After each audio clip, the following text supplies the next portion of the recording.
रात के करीब 10 बज रहे थे। सड़कों पर सन्नाटा पसरा था।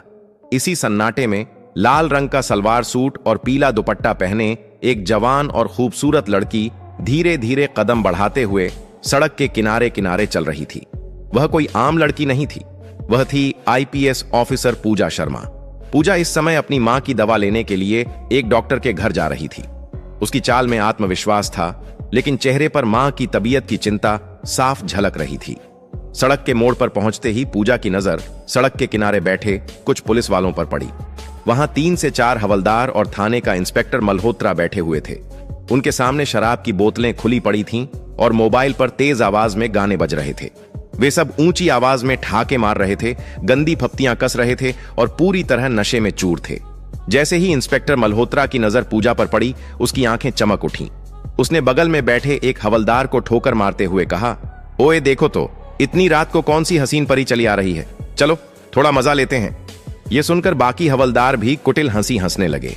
उन्हें जरा भी अंदाजा नहीं था कि सामने खड़ी यह लड़की कोई आम राहगीर नहीं, बल्कि उनके ही जिले की आईपीएस ऑफिसर है। पूजा ने जब यह सब देखा तो वह कुछ क्षण के लिए ठिठक गई। उसने गहरी सांस ली और सीधे कदम बढ़ाते हुए उनकी ओर बढ़ी। तुम लोग पुलिस होकर यह सब कर रहे हो? खुलेआम सड़क पर बैठकर शराब पी रहे हो, गंदे गाने बजा रहे हो। सरकार ने शराबबंदी लागू की है और तुम खुद ही कानून तोड़ रहे हो। अगर तुम लोग ही ऐसी हरकतें करोगे तो जनता से क्या उम्मीद की जा सकती है? पूजा ने सख्त लहजे में कहा। पूजा के स्वर में ऐसी दृढ़ता थी कि बाकी हवलदार एक पल को खामोश हो गए, मगर मल्होत्रा पर इसका कोई असर नहीं हुआ। वह लड़खड़ाते हुए उठा और पूजा के सामने आकर खड़ा हो गया। उसकी आंखों में नशा और हवस दोनों साफ झलक रहे थे। अरे मैडम, आप कहां जा रही हो इतनी रात को? बड़ी खूबसूरत लग रही हो, जरा हम पर भी अपनी नजरें डालो ना, हम भी तो तुम्हारे दीवाने हो सकते हैं। मल्होत्रा ने बेहुदा हंसी के साथ कहा और पूजा का हाथ पकड़ने की कोशिश की। पूजा का गुस्सा उबल पड़ा। उसने अपना हाथ झटकते हुए कहा, देखिए इंस्पेक्टर, मैं आपको इज्जत देती हूं इसलिए चुप हूं, लेकिन आप लोग बहुत बड़ी गलती कर रहे हैं। मैं इस पूरे मामले की रिपोर्ट दर्ज करवाऊंगी। यह सुनकर मल्होत्रा ठहाका मारकर हंसा। रिपोर्ट? अरे पूरा थाना मेरा है, मैं ही इस थाने का मालिक हूं, और अगर मैं चाहूं तो तुम्हें अभी गिरफ्तार करवा सकता हूं। तुम क्या कर लोगी, समझी ना? इतना कहकर उसने जोर से पूजा का हाथ पकड़ लिया और पास खींचने लगा। ज्यादा जुबान चलाएगी तो अभी जुबान खींच लूंगा, मल्होत्रा गुर्राया। पूजा के पैरों तले जमीन खिसक गई। उसने सोचा भी नहीं था कि एक थाने का इंस्पेक्टर इतना गिर सकता है, मगर अगले ही पल उसने खुद को संभाला और दृढ़ स्वर में बोली, आप हद पार कर रहे हैं, सुधर जाइए वरना मैं आप सबको निलंबित करवा दूंगी। मुझे कमजोर मत समझिए, आप लोगों को पता नहीं कि मैं कौन हूं, इसलिए मुझे टक्कर मत दीजिए। मगर मल्होत्रा ने उसकी बातों पर जरा भी गौर नहीं किया। उल्टा उसने पूजा को और कसकर अपनी बाहों में खींच लिया। तुम हमें सस्पेंड करवा सकती हो, तुम अपने आप को समझ क्या रही हो? मल्होत्रा ने झर उगलते हुए कहा। बस, पूजा का धैर्य जवाब दे गया। उसने पूरे जोर से मल्होत्रा के गाल पर एक जोरदार थप्पड़ जड़ दिया। थप्पड़ इतना भारी था कि मल्होत्रा लड़खड़ा गया। गुस्से में तिलमिलाते हुए उसने पास पड़ी शराब की बोतल उठाई और पूरी ताकत से पूजा के हाथ पर दे मारी। बोतल के टुकड़े पूजा के हाथ में धंस गए। खून बहने लगा। दर्द के मारे उसकी सांसें तेज हो गईं, मगर मल्होत्रा वहीं नहीं रुका। उसने पूजा को धक्का देकर पास खड़ी मोटरसाइकिल के किनारे पटक दिया। पूजा दर्द से कराह उठी। उसके दिमाग में सिर्फ एक बात घूम रही थी, अगर मैंने अभी कदम पीछे खींचे तो ये दरिंदे और आगे बढ़ेंगे। वह जमीन पर गिरते हुए भी संभली। आंखों में गुस्से और इरादों की आग लिए उसने अपने फोन की तरफ हाथ बढ़ाया, मगर तभी मल्होत्रा ने उसका फोन झटक कर फेंक दिया। अब माहौल और खतरनाक हो चुका था। बाकी हवलदार भी खड़े हो गए और घेराव करने लगे। पूजा समझ गई कि अब यह मामला सिर्फ बहस का नहीं, जान की बाजी का हो सकता है। रात की उस घटना के बाद पूजा शर्मा का पूरा शरीर दर्द से कराह रहा था। हाथ से खून अब भी रुक रुक कर बह रहा था, लेकिन उसके मन में गुस्सा और आक्रोश किसी भी दर्द से ज्यादा तेज था। वह बमुश्किल खुद को संभालते हुए तेजी से वहां से भागी और सीधा अपने घर पहुंची। दरवाजा बंद करते ही वह बिस्तर पर बैठ गई। उसके कानों में अब भी मल्होत्रा की गंदी बातें गूंज रही थीं। उसकी आंखों में गुस्से के साथ साथ बेबसी भी थी। हमारे जिले के थाने में ऐसी हरकतें हो रही हैं और कोई आवाज तक नहीं उठाता। ना जाने ये लोग कितनी लड़कियों को इस तरह परेशान करते होंगे। पब्लिक अगर शराब पी ले तो उसे पीट पीट कर लॉकअप में डाल दिया जाता है, लेकिन जब पुलिस वाले खुद नशे में सड़क पर दरिंदों की तरह घूम रहे हों तो उन्हें कौन रोकेगा? लेकिन नहीं, अब मैं चुप नहीं रहूंगी, इन लोगों को सबक सिखाकर रहूंगी। पूजा की आंखों में दृढ़ता झलक रही थी। उसने मन ही मन कसम खाई, इन्हें सस्पेंड करवा कर रहूंगी, हर उस लड़की को इंसाफ दिलाऊंगी जो इनकी दरिंदगी का शिकार हुई होगी। पूरी रात वह नींद की एक भी गोली नहीं ले सकी। सुबह होते ही उसने अपना एक प्लान बनाया। उसने अपने बचपन की सहेली रेशमा को फोन लगाया। रेशमा से उसकी गहरी दोस्ती थी और वह पूजा की बात मानने में कभी पीछे नहीं रहती थी। पूजा ने पूरी घटना और अपने प्लान के बारे में रेशमा को विस्तार से बताया। रेशमा ने बिना एक पल गंवाए उसकी मदद के लिए हां कर दी।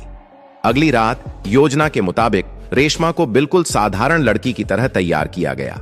साधारण सलवार सूट पहनकर वह धीरे धीरे सड़क के उसी रास्ते पर चलने लगी जहां पिछली रात मल्होत्रा और उसके हवलदार शराब पी रहे थे। पूजा भी वहां मौजूद थी, लेकिन इस बार वह दूर एक पेड़ के पीछे छिपकर खड़ी थी। उसके हाथ में मोबाइल था जो रिकॉर्डिंग मोड में चल रहा था। जैसा अंदाजा था वैसा ही हुआ। सड़क किनारे वही दृश्य दोबारा था। इंस्पेक्टर मल्होत्रा और उसके हवलदार शराब की बोतलें खोले बैठे थे, गंदे गाने बजा रहे थे और बेहुदा हंसी उड़ा रहे थे। एक हवलदार ने रेशमा को देखा और मल्होत्रा से कहा, सर देखिए, आज फिर एक लड़की सड़क से जा रही है। मल्होत्रा ने आंखें तरेरी और मुस्कुराया। ओह, लगता है आज किस्मत हमारे साथ है। चलो, आज इसे नहीं छोड़ेंगे, मजा लेंगे। वे सब उठकर रेशमा के पास पहुंचे। रेशमा घबराई सी खड़ी हो गई। मल्होत्रा नशे में लड़खड़ाता हुआ उसके करीब आया और गंदी मुस्कान के साथ बोला, क्या बात है मैडम, नाम क्या है तुम्हारा? इतनी रात को कहां निकल पड़ी हो? चलो, थोड़ा हमारे ऊपर भी ध्यान दो, तुम्हारे चेहरे ने तो हमें दीवाना कर दिया।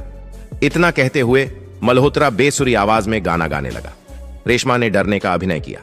तभी एक हवलदार ने उसका हाथ पकड़ लिया और जबरदस्ती खींचने लगा। रेशमा जोर से चीखी और हाथ छुड़ाने लगी।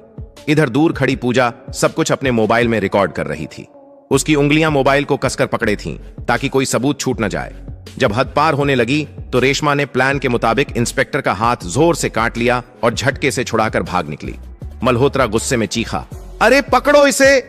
मगर नशे में धुत होने के कारण कोई भी उसके पीछे तेजी से भाग नहीं पाया। रेशमा भागते हुए सीधा पूजा के पास पहुंची। दोनों तेजी से वहां से निकली और अपने अपने घर चली गईं। अब पूजा के पास मल्होत्रा और उसके हवलदारों के खिलाफ एक ठोस सबूत था, लेकिन वह जानती थी कि केवल एक सबूत से मामला इतना बड़ा इंस्पेक्टर नहीं झुकेगा। उसे और सबूत चाहिए थे ताकि साबित हो सके कि यह लोग सिर्फ नशे में हरकतें नहीं करते, बल्कि बार बार ऐसी घिनौनी हरकतों को अंजाम देते हैं। पूजा ने सोचा, अगर मुझे इन्हें गिराना है तो इनके हर अपराध का पूरा सबूत चाहिए। मैं पीछे नहीं हटूंगी। दूसरी तरफ इंस्पेक्टर मल्होत्रा और उसके हवलदार बेखबर थे। उन्हें जरा भी अंदाजा नहीं था कि उनके खिलाफ एक बहुत बड़ा जाल बिछ चुका है। आने वाले दिनों में उनकी जिंदगी का सबसे बड़ा तूफान उन पर टूटने वाला था, और यह तूफान खुद उनकी ही करतूतों से पैदा हुआ था। रात का सन्नाटा फिर से लौट आया था। वही जगह, वही सड़क, वही हवाएं, लेकिन इस बार पूजा शर्मा का इरादा और भी मजबूत था। वह जान चुकी थी कि सिर्फ एक दो सबूत से इंस्पेक्टर मल्होत्रा जैसे दरिंदे को गिराना आसान नहीं होगा। उसे ऐसा सबूत चाहिए था जो न सिर्फ अदालत में काम आए बल्कि पूरी पब्लिक को हिला दे। तीसरी रात लाल रंग की हल्की साड़ी पहने, बालों को दुपट्टे से ढके हुए, हाथ में मोबाइल कसकर पकड़े पूजा शर्मा चुपचाप उसी सड़क की ओर बढ़ी। वह जगह अब उसके लिए डर का प्रतीक नहीं बल्कि मिशन का मैदान बन चुकी थी। दूर से ही उसने देखा, वही दृश्य था। इंस्पेक्टर मल्होत्रा और उसके हवलदार सड़क किनारे बनी टूटी फूटी झोपड़ी के पास शराब की बोतलें खोले बैठे थे। मोबाइल पर गाने बज रहे थे और उनके बीच बेहुदा हंसी मजाक जारी था। पूजा ने गहरी सांस ली और झाड़ियों के पीछे छिपते हुए मोबाइल का कैमरा ऑन किया। वीडियो रिकॉर्डिंग शुरू हो गई। करीब 2 मिनट तक उसने हर चीज कैद की। बोतलें, हंसी, गालियां और इंस्पेक्टर मल्होत्रा का शराब में चूर गिरा हुआ चेहरा। जब उसे लगा कि सबूत पर्याप्त है तो वह तुरंत घर लौट आई। घर पहुंचकर उसने मोबाइल को अपने सामने रखा और उस वीडियो को कई बार देखा। हर बार उसका गुस्सा और बढ़ता जा रहा था। ये लोग पुलिस की वर्दी में दाग हैं, इन्हें बचाने वाला कोई नहीं होगा। अब ये सबूत इन्हें बर्बाद कर देगा, उसने खुद से कहा। लेकिन पूजा को पता था कि सिर्फ वीडियो रिकॉर्डिंग से मामला नहीं बनेगा। मल्होत्रा के रसूख बड़े थे। थाने के कई लोग उसके इशारों पर चलते थे। उसे सस्पेंड कराने के लिए सिर्फ सबूत ही नहीं, पब्लिक सपोर्ट और बड़े अफसरों की मदद भी चाहिए थी। अगले दिन सुबह पूजा ने अपने पड़ोस की कुछ भरोसेमंद महिलाओं और बुजुर्गों को घर बुलाया। उसने उन्हें वीडियो दिखाया। वीडियो देखकर सबका खून खौल उठा। एक बुजुर्ग बोले, मैडम, अगर हमारे जिले के पुलिस वाले ऐसे काम करेंगे तो जनता कहां जाएगी?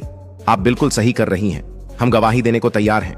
दूसरी ओर एक महिला ने कहा, मैडम, आप जैसे लोग ही हमारी उम्मीद हैं, आप जो कहेंगी हम करेंगे। पूजा के चेहरे पर हल्की मुस्कान आई। उसे समझ आ गया कि पब्लिक सपोर्ट मिल चुका है। अब बारी थी अगला कदम बढ़ाने की, बड़े अफसरों तक पहुंच। पूजा जानती थी कि मल्होत्रा को सीधे पकड़वाना आसान नहीं। अगर वह सीधे थाने जाती और शिकायत करती तो मामला दबा दिया जाता। इसीलिए उसने तय किया कि वह सीधे जिले के डीएसपी, फिर एसपी और जरूरत पड़ी तो डीएम तक जाएगी। सबूत तैयार करके वह सबसे पहले डीएसपी विकास सिंह के ऑफिस पहुंची। विकास सिंह एक सख्त और ईमानदार अफसर माने जाते थे। पूजा ने उन्हें पूरा वीडियो दिखाया और पूरी घटना विस्तार से सुनाई। डीएसपी वीडियो देखकर हैरान रह गए। मैडम, यह मामला बहुत बड़ा है। मल्होत्रा का नाम कई बार सामने आया है, लेकिन आज तक कोई ठोस सबूत नहीं था। आपने कमाल कर दिया, उन्होंने गंभीर स्वर में कहा। सर, मैं चाहती हूं कि इस मामले को दबाया न जाए। मैं खुद गवाही दूंगी, पूजा ने दृढ़ स्वर में कहा। डीएसपी ने हामी भरी। आपको मेरी पूरी मदद मिलेगी, लेकिन हमें और सबूत चाहिए ताकि कोई लूप होल न बचे। यह सुनकर पूजा ने अपने अगले कदम के बारे में बताया। सर, मैं एक और रिकॉर्डिंग करूंगी, इस बार ऑडियो भी। साथ ही कुछ स्थानीय लोगों को साथ लेकर स्टिंग करूंगी ताकि कोर्ट में मामला टिक सके। डीएसपी ने उसकी योजना पर सहमति जताई और कहा, आपको सुरक्षा भी दी जाएगी, और हां, मामले को मैं खुद एएसपी साहब तक पहुंचाऊंगा। उस रात पूजा ने एक और योजना बनाई। इस बार उसने पड़ोस के 2 भरोसेमंद लड़कों और एक महिला को अपने साथ लिया। उन्होंने तय किया कि महिला सामान्य राहगीर बनकर वहां से गुजरेगी और बाकी 2 लड़के थोड़ी दूरी पर खड़े रहेंगे। पूजा खुद कैमरे के साथ तैयार रही। जैसा अंदाजा था, मल्होत्रा और उसके हवलदार फिर वहीं हरकत करते दिखे। उन्होंने उस महिला को रोकने की कोशिश की, गंदी बातें की और हाथ पकड़ने की कोशिश भी की। सब कुछ कैमरे में रिकॉर्ड हो गया। इस बार पूजा के पास वीडियो प्लस ऑडियो दोनों सबूत थे। अगली सुबह पूजा सीधे एसपी संदीप चौहान के पास पहुंची। उसने सारे सबूत और पब्लिक गवाहों की सूची दिखाई। एसपी ने वीडियो देखते ही टेबल पर हाथ मारा। ये लोग पुलिस कहलाने के लायक नहीं हैं। मैडम, आपने बहुत हिम्मत दिखाई। मैं इसे तुरंत डीएम मैडम तक पहुंचाता हूं। उसके बाद पूजा और एसपी खुद डीएम श्रुति वर्मा के ऑफिस पहुंचे। श्रुति वर्मा अपने कड़े फैसलों के लिए जानी जाती थीं। उन्होंने वीडियो देखा और कड़क आवाज में कहा, यह शर्मनाक है। ऐसे लोग पुलिस की वर्दी पर कलंक हैं। मैडम, मैं आपके साथ हूं। डीएम ने तुरंत आदेश दिया कि पूरे मामले की जांच के लिए एक स्पेशल टीम बनाई जाए। साथ ही मल्होत्रा और उसके हवलदारों को तुरंत ड्यूटी से निलंबित करने का प्रस्ताव तैयार किया जाए। पूजा की मेहनत रंग ला रही थी। मल्होत्रा और उसके आदमी अभी भी अनजान थे कि उनकी गिनती की घड़ियां शुरू हो चुकी हैं। पूजा ने पब्लिक गवाहों से लिखित बयान लिए और सभी सबूत एक फाइल में इकट्ठा कर दिए। डीएम ने अगले ही दिन प्रेस कॉन्फ्रेंस बुलाने का आदेश दिया। पूजा मैडम, कल का दिन आपकी जीत का पहला दिन होगा। हम जनता के सामने इन दरिंदों का चेहरा उजागर करेंगे। पूजा की आंखों में चमक थी। उसने सोचा, अब ये लोग सिर्फ सस्पेंड नहीं होंगे, ये सबक सीखेंगे कि कानून से बड़ा कोई नहीं। अगली सुबह शहर में हलचल मच चुकी थी। पूजा शर्मा ने जैसे ही डीएम के आदेश पर सारे सबूत सौंपे, मामला रफ्तार पकड़ गया। डीएम श्रुति वर्मा ने उसी दिन सुबह जिले के सबसे बड़े कॉन्फ्रेंस हॉल में प्रेस मीटिंग बुलाई। खबर फैलते ही मीडिया, पब्लिक और तमाम पुलिस अधिकारी वहां जुट गए। पूजा ने अपने हाथ में वह फाइल कसकर पकड़ी हुई थी जिसमें पिछले 3 दिनों में जुटाए गए सारे वीडियो, ऑडियो रिकॉर्डिंग्स और पब्लिक के लिखित बयान थे। यह फाइल अब इंस्पेक्टर मल्होत्रा और उसके साथियों के करियर को खत्म करने वाली थी। डीएम श्रुति वर्मा हॉल में पहुंची। उनका चेहरा कठोर था और आवाज में गुस्सा साफ झलक रहा था। हम सब यहां इसलिए जुटे हैं क्योंकि हमारी पुलिस फोर्स में कुछ ऐसे लोग हैं जो वर्दी का नहीं बल्कि दरिंदगी का काम कर रहे हैं। आईपीएस पूजा शर्मा ने अपनी जान पर खेलकर इन गुनहगारों का चेहरा बेनकाब किया है। आज ये वीडियो जनता और मीडिया के सामने पेश होंगे। पूजा आगे बढ़ी। उन्होंने माइक उठाया और सबको संबोधित किया। 3 दिन पहले मैंने देखा कि हमारे ही जिले के थाने में तैनात इंस्पेक्टर मल्होत्रा और उसके हवलदार खुलेआम शराब पी रहे थे, महिलाओं को परेशान कर रहे थे। मैंने उन्हें रोकने की कोशिश की, लेकिन उन्होंने मुझ पर हाथ उठाया। यही नहीं, उन्होंने मेरे साथ बदसलूकी की। अगर मैं चुप रहती तो ये दरिंदे और कितनी लड़कियों को शिकार बनाते पता नहीं। इसलिए मैंने उनके खिलाफ सबूत इकट्ठा किए। इसके बाद उन्होंने वीडियो मीडिया और जनता के सामने चला दिए। स्क्रीन पर मल्होत्रा और हवलदारों का नशे में धुत होकर सड़क पर महिलाओं को परेशान करना, गंदी बातें करना और शराब पीना साफ दिख रहा था। वीडियो देखते ही हॉल में बैठे लोग भड़क उठे। मीडिया के कैमरे लगातार फ्लैश कर रहे थे। लोग चिल्ला रहे थे, सस्पेंड करो इन्हें, जेल भेजो। डीएम ने हाथ उठाकर सबको शांत किया और कहा, इन अपराधियों के खिलाफ कड़ी कार्रवाई होगी। कानून से बड़ा कोई नहीं, चाहे वह इंस्पेक्टर हो या हवलदार। इसी बीच मल्होत्रा और उसके हवलदारों को जैसे ही खबर मिली कि उनके खिलाफ सबूत के साथ डीएम और मीडिया के सामने खुलासा हो चुका है, थाने में हड़कंप मच गया। मल्होत्रा गुस्से और डर से बौखलाया हुआ चिल्लाया, ये सब उस पूजा शर्मा की साजिश है, लेकिन मैं देखता हूं मुझे कौन सस्पेंड करता है। तभी डीएसपी विकास सिंह और SP Sandeep Chauhan police force के साथ थाने पहुंचे। इंस्पेक्टर मल्होत्रा, एसपी ने कड़क आवाज में पुकारा। मल्होत्रा ने अकड़ दिखाने की कोशिश की, सर ये सब झूठ है, मुझे फंसाया जा रहा है। लेकिन एसपी ने उसकी एक न सुनी। उन्होंने कहा, तुम्हारे खिलाफ सबूत पुख्ता है, तुमने कानून और पुलिस वर्दी दोनों का अपमान किया है। डीएम मैडम के आदेश पर तुम्हें और तुम्हारे सभी साथी हवलदारों को तुरंत निलंबित किया जाता है। जांच के बाद तुम्हारे खिलाफ मुकदमा भी दर्ज होगा। यह सुनते ही मल्होत्रा के चेहरे का रंग उड़ गया। पूजा भी वहां मौजूद थी। जब मल्होत्रा की नजर उस पर पड़ी तो वह गुस्से से बड़बड़ाया, तुमने मुझे बर्बाद कर दिया। पूजा ने शांत लेकिन सख्त आवाज में कहा, नहीं मल्होत्रा, तुमने खुद को बर्बाद किया है, कानून से ऊपर कोई नहीं। एसपी ने आदेश दिया, हथकड़ी लगाओ। मल्होत्रा और उसके हवलदारों के हाथों में हथकड़ियां डाली गईं। थाने के बाकी पुलिसकर्मी यह सब देखकर शर्म से सिर झुका ली। उस दिन के बाद से थाने में बहुत सारी सुधार हुई। अब सारे पुलिसकर्मियों को समझ आ चुका था कि यह वर्दी किस लिए बनी है और इसका काम क्या है। उस दिन के बाद सब कोई सुधर गए और सिर्फ थाना ही नहीं, पूरा शहर बदल गया। दोस्तों, अगर आपको यह वीडियो पसंद आया है तो प्लीज वीडियो को लाइक कीजिए और ज्यादा से ज्यादा शेयर करें। और हाँ, हमारे चैनल मशकूर वॉइस को सब्सक्राइब करना ना भूलें। और हाँ, आप लोग कहां से वीडियो देख रहे हैं, किस देश से देख रहे हैं, किस राज्य से देख रहे हैं, कमेंट जरूर बताएं।